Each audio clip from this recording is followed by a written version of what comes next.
Hello friends, Radhe Radhe. Friends, ये है टोकोमो orange colour में, इसका येलो भी कलर आता है।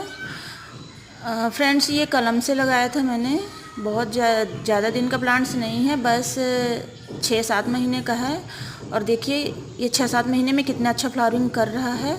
इसमें कि ज़्यादा केयर नहीं करनी पड़ती, बस पानी बराबर मिले, ओवर वाटरिंग ना हो।